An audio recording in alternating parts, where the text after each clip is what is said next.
শতকরা অঙ্কটা কি বলছে যে এক ব্যক্তির বেতন প্রথমে 15% বাড়লো, বৃদ্ধি পেয়েছে, পরে আবার ওই বেতনটা বাড়ার পরে বললো 20% কমে গেল, মানে হ্রাস করে দিয়েছে।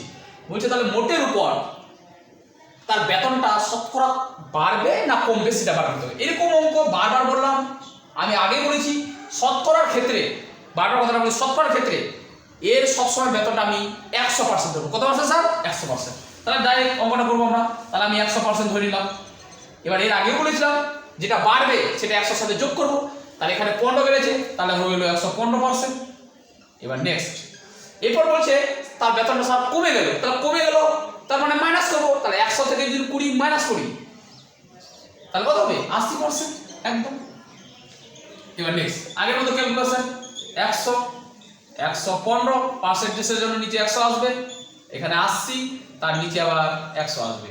এই 100 কাটলাম, 0 0 কাটলাম, 5 দুগুণা 10, 5 দুগুণা 10, 5 দিয়া 15, আবার 2 4 8, তাহলে গুণ করবো, 4 দিয়া 12, 2 হাতে চলে 1, 4 2 8 1 9।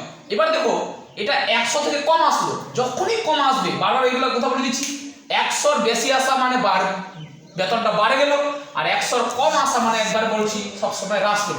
তাহলে এখানে তার বেতনটা লিখে দিচ্ছি হ্রাস পেয়েছে কিন্তু, হ্যাঁ, মোটের উপর